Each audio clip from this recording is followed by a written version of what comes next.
Sponsored by Advanced German Homeopathy Clinic.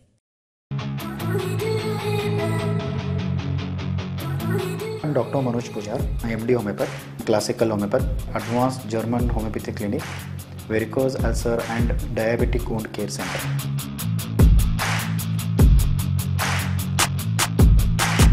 आणि माझा क्लिनिकचा address Kalashri apartment, first floor, Tilakwadi, Khanapur road, Belgaum.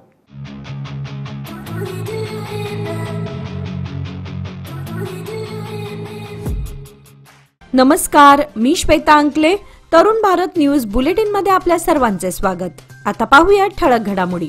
मुख्यमंत्री पदावरून सिद्धरामय्या यांना हटवण्याच्या चर्चेला वेग आला असताना अहिंद समुदायांनी काँग्रेस हायकमांडला कठोर इशारा दिला आहे. मुख्यमंत्री बदलाचा कोणताही निर्णय पक्षासाठी घातक ठरेल असे मत कर्नाटक राज्य मागासवर्गीय आणि समुदाय आघाडीने व्यक्त केले आहे. मुख्यमंत्री सिद्धरामय्या आणि उपमुख्यमंत्री डी.के. शिवकुमार यांच्यात सत्ता संघर्ष वाढत असताना या घडामोडींवर केएसएफ बीसीसीचे अध्यक्ष के.एम. रामचंद्रप्पा यांनी नाराजी व्यक्त केली. रामचंद्रप्पा म्हणाले की मुख्यमंत्री बदलाच्या धमक्या नवीन नाहीत. स्वातंत्र्यापासूनच दलित समाजाला अशा दबावाला सामोरं जावं लागतं. आम्ही कोणत्याही धमकीला बळी पडणार नाही. शिवकुमार यांना त्यांच्या कामाचे बक्षीस उपमुख्यमंत्री पदाच्या रूपात आधीच मिळाले आहे. काही मठाधीशही या राजकीय प्रक्रियेत सहभागी होताना दिसत आहेत. मुख्यमंत्री हटवण्याचा दबाव वाढवला जात आहे. हे लोकशाहीसाठी धोकादायक आहे असे ते म्हणाले. पंतप्रधान नरेंद्र मोदी यांनी आज शुक्रवारी उडुपी येथील श्रीकृष्ण मठ येथे भेट देऊन धार्मिक कार्यक्रमात सहभाग घेतला. सकाळी 11:30 वाजता पंतप्रधान मठामध्ये दाखल झाले व त्यांनी लक्षकंठ गीता पारायणात सहभाग घेतला. या पारायणात विद्यार्थ्यांसह साधू संत, विचारवंत आणि समाजातील सुमारे 1 लाख भाविक सहभागी झाले होते. या कार्यक्रमादरम्यान श्रीमद भगवद्गीतेचे सामूहिक पठण करण्यात आले. पंतप्रधान मोदी यांच्या हस्ते कृष्णा गर्भगृहासमोरील सुवर्ण तीर्थ मंडपाचे उद्घाटन करण्यात आले. तसेच संत कनकदासांना भगवान श्रीकृष्णाचे दर्शन घडले अशी श्रद्धा असलेल्या कनकन किंदी या पवित्र खिडकीसाठी कनक कवच समर्पित करण्यात आले. या कार्यक्रमानंतर पंतप्रधान गोव्यातील श्री संस्थान गोकर्ण परतगाडी जीवोत्तम मठाच्या 550व्या वर्धापन दिनानिमित्त होणाऱ्या सार्ध पंचशतमानोत्सव सोहळ्यात सहभागी झाले होते. उडुपीतील श्रीकृष्ण मठाची स्थापना सुमारे 800 वर्षांपूर्वी द्वैत वेदांताचे प्रवर्तक श्री मध्वाचार्य यांनी केली होती. या ऐतिहासिक आणि आध्यात्मिक स्थळी पंतप्रधानांच्या भेटीने भाविकांमध्ये उत्साहाचे वातावरण पाहायला मिळाले. कर्नाटकात गेल्या महिन्याभरात राजकीय वातावरण तापलं असून काँग्रेसमध्ये मी मुख्यमंत्री की तू मुख्यमंत्री यावरून कलह निर्माण झाल्याची टीका माजी मुख्यमंत्री व खासदार जगदीश शेट्टर यांनी आज शुक्रवारी पत्रकार परिषदेत केली. मुख्यमंत्री सिद्धरामय्या आणि उपमुख्यमंत्री डी.के. शिवकुमार यांच्यातील वाद ट्विटरद्वारे उघडपणे दिसून येत असून यामुळे काँग्रेस सरकारमध्ये गोंधळाचं वातावरण आहे.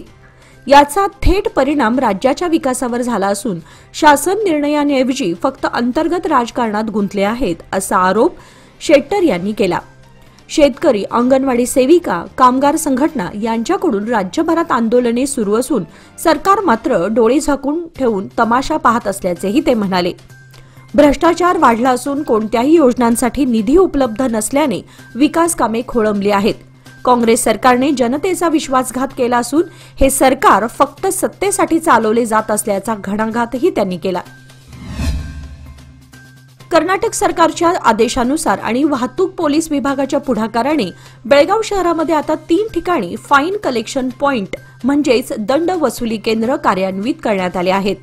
नव्याने सुरुवात करण्यात आलेली केंद्रे कोर्ट कॉम्प्लेक्स, जिल्हाधिकारी कार्यालय आणि सेंट्रल बस स्टँड येथे उपलब्ध आहेत. यापूर्वी ही सुविधा फक्त ट्रॅफिक पोलीस ठाण्यावर मर्यादित होती. मात्र वाहनांची वाढती संख्या आणि दंड आकारणीच्या प्रक्रियेमुळे आता ही केंद्रे नागरिकांच्या सोयीसाठी उभारण्यात आली आहेत. यामध्ये विशेषतः हेल्मेट न परिधान करणे, ट्रिपल सीट प्रवास, सिग्नल तोडणे, विना लायसन्स आणि सोबत वाहन कागदपत्रे नसणे अशा नियमभंगांवर दंड भरता येणार आहे. वाहन चालकांसाठी ही एक सुलभ आणि वेळ वाचवणारी व्यवस्था असून यामुळे दंड भरण्याची प्रक्रिया जलद आणि पारदर्शक होईल असा विश्वास वाहतूक पोलिसांनी व्यक्त केला आहे. ही पद्धत वाहतूक शिस्तीला चालना देणारी ठरेल अशी अपेक्षा जनतेतून व्यक्त होत आहे. महिला व बालविकास तसेच दिव्यांग आणि ज्येष्ठ नागरिक सक्षमीकरण विभागातर्फे आयोजित समग्र शिशु विकास योजनेच्या सुवर्ण महोत्सवी कार्यक्रमाचे आज शुक्रवारी मुख्यमंत्री सिद्धरामय्या व उपमुख्यमंत्री डी.के. शिवकुमार यांच्या हस्ते उद्घाटन करण्यात आले. या कार्यक्रमात विभागाच्या महत्वाकांक्षी प्रकल्पांचा शुभारंभ करण्यात आला. दरम्यान गृहलक्ष्मी बहुउद्देशीय सहकारी संस्था यांची स्थापना तसेच 5,000 अंगणवाड्यांमध्ये LKG व UKG वर्गांना सुरुवात करण्यात आली. कार्यक्रमाला माजी राज्यपाल मार्गरेट अल्वा, मंत्री H.C. महादेवप्पा, महिला आणि बालविकास मंत्री लक्ष्मी हेब्बाळकर, ईश्वर खांडरे, KH मुनियप्पा, माजी मंत्री मोटम्मा राणी सतीश, जयमाला रामचंद्र, आमदार रूपकला यांच्यासह अनेक मान्यवर उपस्थित होते. बिजगर्णी ग्रामपंचायतीच्या उपाध्यक्षपदी येळेबैल येथील महेश पाटील यांची बिनविरोध निवड करण्यात आली आहे. ही निवड प्रक्रिया बुधवार दिनांक 26 नोव्हेंबर रोजी पार पडली. सदर पदासाठी यापूर्वी अॅडव्होकेट नामदेव मोरे हे कार्यरत होते. त्यांनी 1.25 वर्षाच्या कार्यकाळानंतर राजीनामा दिल्याने उर्वरित कालावधीसाठी महेश पाटील यांची निवड करण्यात आली आहे. याप्रसंगी ग्रामपंचायत अध्यक्षा रेखा नाईक, माजी अध्यक्ष मनोहर बेळगावकर, अॅडव्होकेट नामदेव मोरे, संतोष कांबळे, चंद्रभागा जाधव, शीतल तारिहाळकर, लक्ष्मी पाटील, गायत्री सुतार, मंजुळा कांबळे, मनीषा सुतार यांच्यासह अनेक मान्यवर सदस्य आदी उपस्थित होते. दरम्यान पुंडलिक जाधव, अशोक कांबळे, सुरेश कांबळे, सागर नाईक, गुंडू पाटील, बाळू पाटील, ओमानी येळ्ळूरकर, लक्ष्मण पाटील यांची उपस्थिती लक्षवेधी ठरली.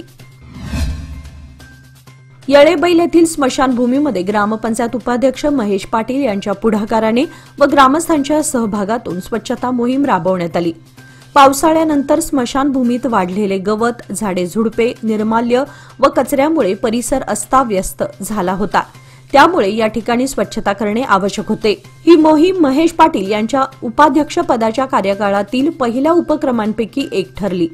ग्रामस्थांनी स्वतः पुढाकार घेत हातात झाडू, घमेले, फावडे, खुरपणी घेऊन परिसर स्वच्छ करण्यासाठी मेहनत घेतली. या सामूहिक उपक्रमामुळे स्मशानभूमी परिसरात स्वच्छता आणि निगा राखण्याचा आदर्श निर्माण झाला आहे. या उपक्रमात तरुण वर्ग, ज्येष्ठ नागरिक आणि महिलांचा मोठा सहभाग होता. कोणतीही अपेक्षा न ठेवता केवळ सामाजिक भावना ठेवून ग्रामस्थांनी ही मोहीम यशस्वी केली. गावकऱ्यांच्या एकतेमुळे गावाचा विकास शक्य आहे हे या उपक्रमातून पुन्हा सिद्ध झाले आहे. यावेळी ग्रामस्थ कमिटी अध्यक्ष वैजू पाटील, शिवाजी केसरकर, परशुराम केसरकर, ओमानी येळ्ळूरकर आदी गावकरी या मोहिमेत सहभाग घेतला होता. हिवाळी अधिवेशनाच्या तोंडावर बेळगाव शहर महानगरपालिकेच्या आयुक्त शुभा बी यांची तात्काळ बदली करण्यात आली. त्यांच्या जागी कार्तिक एम यांची नियुक्ती करण्यात आली आहे. दरम्यान कार्तिक एम यांनी आज बेळगाव मनपा आयुक्त पदभार स्वीकारला. Sanjay Gandhi trauma and orthopaedic institute Bengaluru येथे मुख्य प्रशासकीय अधिकारी म्हणून कार्यरत असलेल्या कार्तिक एम यांची बेळगाव मनपा आयुक्तपदी नियुक्ती करण्यात आली. कार्तिक एम यांनी आज पदभार स्वीकारल्यानंतर बेळगाव शहरवासियांना चांगल्या प्रकारची सेवा देण्याचा मानस बोलून दाखवला. कर्नाटक पंचायत राज सीमा निर्णय आयोगाने बेळगाव तालुक्यातील तालुका पंचायत आणि जिल्हा पंचायतींसाठी प्रस्तावित मतदारसंघ जाहीर केले आहेत. याबाबतची तपशीलवार माहिती कर्नाटक पंचायत राज सीमा निर्णय आयोगाचे संकेतस्थळ आणि राजपत्र संकेतस्थळ यावर जाहीर करण्यात आले आहे. लोकांनी आपली मते वा आक्षेप यावर नोंदवावेत किंवा कर्नाटक पंचायत राज सीमा निर्णय आयोगाकडे लेखी पत्र पाठवण्याचे आवाहन करण्यात आले आहे. जिल्हा पंचायतीचे 10 मतदारसंघ जाहीर करण्यात आले आहेत. बेळगाव तालुक्यातील काही गावांचा समावेश नगर पंचायतीमध्ये करण्यात आलाय. ही गावे वगळून मतदारसंघ जाहीर करण्यात आले आहेत. परिणामी तालुका पंचायत मतदारसंघामध्ये घट झाली आहे. जिल्हा पंचायतीमध्ये काकती, कडोली, हुदली, उजगाव, बेळगुंदी, येळ्ळूर, हलगा, अंकलगी, सांब्रा, सुळेभावी या मतदारसंघाचा समावेश आहे.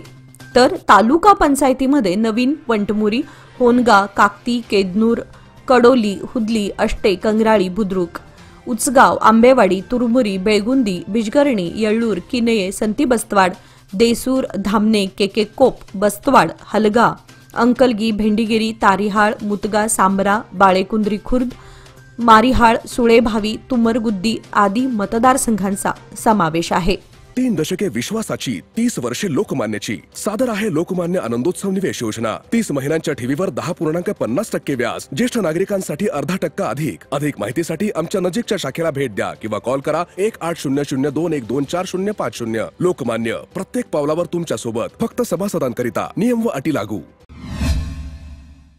अखिल भारतीय शेतकरी कृषी कामगार संघटनेच्या वतीने राज्यातील तसेच बेळगाव जिल्ह्यातील बिगर हक्क भूधारकांना तात्काळ हक्कपत्र देण्याची मागणी अखिल भारतीय शेतकरी संघटनेच्या वतीने करण्यात आली आहे. राज्यातील अनेक जिल्ह्यांमध्ये गेल्या 60 ते 70 वर्षांपासून शेतकरी सरकारी जमिनीवर शेती करत आहेत. ही जमीन शेतकऱ्यांची मुख्य जीवनधारा बनली असून केवळ त्यांच्या कुटुंबाचेच नव्हे तर समाजाच्या अन्न सुरक्षेचेही तो महत्त्वाचा आधार आहेत. राज्य व केंद्र सरकारने अनेकदा आश्वासन दिले असले तरी अद्यापही लाखो बिगर हक्क भूधारक शेतकऱ्यांना कायदेशीर हक्क मिळालेला नाही. त्यामुळे त्यांना सतत अस्थिरतेचा सामना करावा लागत आहे. संघटनेने शासनाकडे मागणी केली आहे की या शेतकऱ्यांना तात्काळ जमीन हक्कपत्रे वाटप करावी, जेणेकरून ते आत्मविश्वासाने शेती करू शकतील व आपल्या मुलांना सुरक्षित भविष्य देऊ शकतील. या मागणीसाठी लवकरच आंदोलन छेडण्यात येईल असा इशारा संघटनेच्या पदाधिकाऱ्यांनी दिला आहे. बेळगाव शहरातील आझाद गल्ली परिसरामध्ये रात्री अपरात्री भटक्या कुत्र्यांचा त्रास सतत वाढत असून नागरिकांचे हाल होत आहेत. रात्रीच्या अंधारात मोठ्या कळपाने फिरणारे कुत्रे सतत भुंकत गल्लीभर धुमाकूळ घालत असल्याने रहिवाशांची झोप उडाली आहे. कुत्र्यांच्या भांडणामध्ये घराशेजारी उभ्या करण्यात आलेल्या वाहनांचं नुकसान होत असून त्याचं दृश्य येथील रहिवाशांच्या सीसीटीव्ही कॅमेऱ्यात स्पष्टपणे कैद झालंय. या प्रकारामुळे काही दुचाकींचे सीट कव्हर्स फाडून टाकल्याच्या घटना घडल्या असल्याने या परिसरातील लहान मुले आणि वृद्ध नागरिकांना रात्री बाहेर पडणं धोकादायक ठरत आहे. सतत वाढत असलेल्या या समस्येबाबत नागरिकांनी तीव्र नाराजी व्यक्त केली असून महानगरपालिकेने तात्काळ हस्तक्षेप करून भटक्या कुत्र्यांचा बंदोबस्त करावा अशी एकमुखी मागणी करण्यात आली आहे. महापालिकेकडून तात्काळ कारवाई होईल अशी अपेक्षा नागरिक व्यक्त करत आहेत. कर्नाटक राज्य सरकारकडून बीपीएल म्हणजेच दारिद्र्य रेषेखालील कार्डधारकांसाठी इंदिरा किट अंतर्गत रेशन साहित्य देण्याची योजना जाहीर करण्यात आली आहे. सदर किटमध्ये सध्या 3 किलो ज्वारी, 2 किलो गहू, 1 किलो हरभरा डाळ, शेंगातेल, साखर व इतर काही आवश्यक जिन्नसांचा समावेश करण्यात आलाय. मात्र या योजनेत अजून काही महत्त्वाच्या जीवनावश्यक जिन्नसांचा समावेश करावा अशी मागणी रायबाग तालुक्यातील काही सामाजिक संघटनांच्या वतीने जिल्हाधिकाऱ्यांमार्फत राज्य सरकारकडे करण्यात आली आहे. काळे मीठ, काळा गूळ, तूर डाळ, चहा पावडर अशी त्यांनी सुचवलेली अतिरिक्त साहित्य यामध्ये समाविष्ट करावेत अशी मागणी करण्यात आली. संघटनांचे म्हणणे आहे की काळे मीठ व काळा गूळ हे आरोग्याच्या दृष्टीने फायदेशीर असून थायरॉइड, बीपी, शुगर सारख्या आजारांपासून बचाव करण्यात मदत होईल. त्यामुळे या जिन्नसांचा समावेश केल्यास इंदिरा किट अधिक उपयुक्त व सर्वसमावेशक ठरेल. तसेच या योजनेची अंमलबजावणी लवकरात लवकर करावी, जेणेकरून गरजू लाभार्थ्यांपर्यंत या सुविधेचा त्वरित लाभ पोहोचेल अशी ही मागणी करण्यात आली आहे. बेळगावात 2018 साली झालेल्या कर्नाटक विधिमंडळ अधिवेशनात पोलीस आयुक्तालयाच्या आदेशानुसार बांधण्यात आलेल्या 48 शौचालयांचे 9,63,403 रुपयांचे बिल अद्यापही प्रलंबित असून ते तात्काळ अदा करण्यात यावे अशी मागणी प्रथम दर्जा सरकारी कंत्राटदार PY पाटील यांनी जिल्हाधिकाऱ्यांकडे निवेदनाद्वारे केली आहे. मराठा कॉलनी, कंगराळी बीके येथील रहिवासी असलेले ठेकेदार PY पाटील यांनी आज शुक्रवारी आपल्या कामगार वर्गासह जिल्हाधिकारी कार्यालयासमोर निदर्शने करत संबंधित मागणीचे निवेदन जिल्हाधिकाऱ्यांना सादर केले. निवेदनात पाटील यांनी नमूद केले आहे की 2018 साली झालेल्या अधिवेशनावेळी मी KIDB हॉल बेळगाव येथे 48 शौचालये बांधली होती. या कामासाठी एकूण 14,63,403 रुपये खर्च करण्यात आला होता. त्यापैकी मला केवळ 5 लाख रुपये मिळाले असून उर्वरित 9,63,403 रुपये पोलीस आयुक्त कार्यालयाकडून मिळालेले नाहीत. इतका मोठा खर्च थकीत ठेवणे हे अन्यायकारक असल्याचे ठेकेदाराचे म्हणणे आहे. त्यांनी जिल्हाधिकाऱ्यांकडे सदर रक्कम आपल्याला तात्काळ अदा करून न्याय देण्याची मागणी केली आहे. प्रशासनाकडून या मागणीची दखल घेतली जाते की नाही हे पाहणं आता महत्त्वाचं ठरणार आहे. अथणी पोलीस ठाण्याच्या वतीने स्थानिक शाळांमध्ये सायबर गुन्ह्यांविषयी जागृती निर्माण करण्यासाठी विशेष कार्यक्रमाचे आयोजन करण्यात आले होते. दरम्यान शहरातील काही भागातून रॅलीचे आयोजन करण्यात आले होते. या उपक्रमांतर्गत शालेय विद्यार्थ्यांना इंटरनेटचा सुरक्षित वापर, सायबर फसवणूक, ओळखीच्या आणि अनोळखी व्यक्तींशी ऑनलाईन व्यवहार करताना घ्यायची काळजी या संदर्भात सविस्तर माहिती देण्यात आली.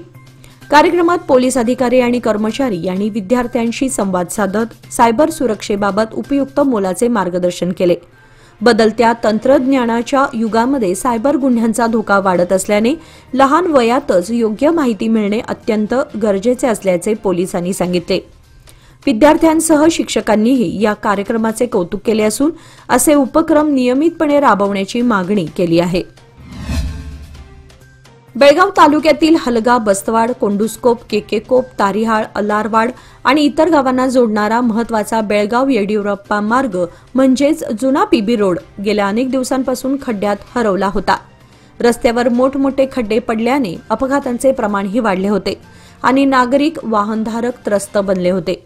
या पार्श्वभूमीवर अण्णासाहेब घोरपडे यांच्या पुढाकाराने नागरिकांच्या वतीने जिल्हाधिकारी मोहम्मद रोशन यांच्याकडे निवेदन देण्यात आले.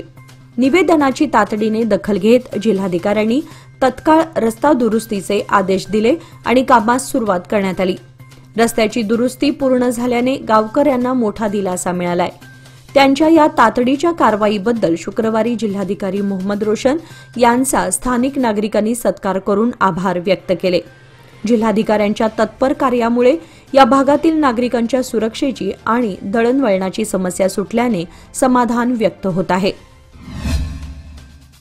कर्नाटकमध्ये मका व हरभऱ्यासारख्या पिकांची मोठ्या प्रमाणावर लागवड केली जाते. मात्र यंदा या पिकांना बाजारभाव न मिळाल्यामुळे राज्यातील शेतकरी मोठ्या संकटात सापडले आहेत.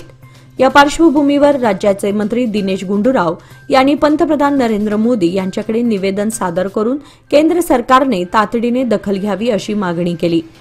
शुक्रवारी उडुपी येथील कार्यक्रमासाठी दाखल झालेल्या पंतप्रधान नरेंद्र मोदी यांची मेंगलोर विमानतळावर मंत्री दिनेश गुंडूराव यांनी भेट घेतली. यावेळी शेतकऱ्यांच्या अडचणी आणि बाजारभावातील घसरणीबाबतचे निवेदन पंतप्रधानांना सुपूर्द करण्यात आले. मक्यासह हरभऱ्याच्या हमीभावात घट होण्याचे कारण इथेनॉल उत्पादनातील त्रुटी आणि खरेदी प्रक्रियेतील विसंगती असल्याचे निवेदनात नमूद करण्यात आले आहे. या प्रश्नांचे निराकरण करून शेतकऱ्यांना न्याय मिळावा आणि त्यांचे उत्पादन व श्रम यांना योग्य मोबदला मिळावा अशी ठाम मागणी मंत्री दिनेश गुंडूराव यांनी केंद्र सरकारकडे केली आहे.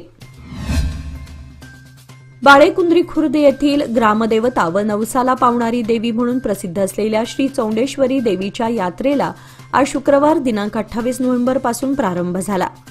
सालाबादप्रमाणे होणाऱ्या यात्रेचे आयोजन करण्यात आले आहे.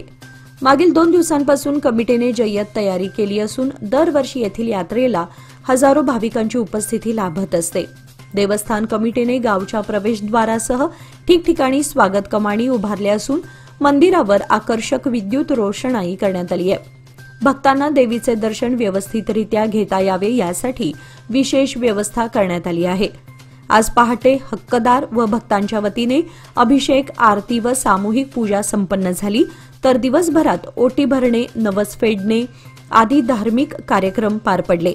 रात्री 12 वाजता गारहाणे घालण्याचा कार्यक्रम होणार असून उद्या शनिवार दिनांक 29 नोव्हेंबर रोजी यात्रेची सांगता होणार आहे. गोल्डन स्क्वेअर अकॅडमीचा खेळाडू गीतेश राम सागेकर याची कर्नाटक सरकारच्या शालेय शिक्षण विभागातर्फे आयोजित अंडर 14 राष्ट्रीय बुद्धिबळ स्पर्धेसाठी निवड झाली आहे. शालेय, विभागीय, तालुका, जिल्हा आणि राज्य अशा सर्व निवड चाचण्यात उत्कृष्ट खेळ करत गीतेशने 172 स्पर्धकांमध्ये दुसरे स्थान मिळवले. ही राज्यस्तरीय निवड चाचणी मंड्या जिल्ह्यातील नागमंगळ तालुक्यात आयोजित करण्यात आली होती.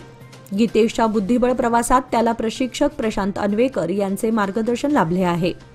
कर्नाटकासोबत महाराष्ट्र आणि गोवा येथील विविध स्पर्धांमध्येही त्याने उल्लेखनीय कामगिरी केली आहे.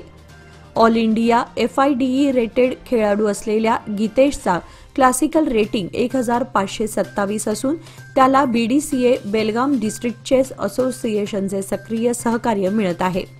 केवळ 12 वर्षांच्या वयात गीतेशने राज्यातील उदयोन्मुख बुद्धिबळपटूंमध्ये आपले विशेष स्थान निर्माण केल्याने त्याचे सर्वत्र कौतुक होत आहे. याचबरोबर आजचे बातमीपत्र इथे संपले. अधिक माहिती आणि ताज्या घडामोडींसाठी पाहत रहा तरुण भारत न्यूज चॅनल.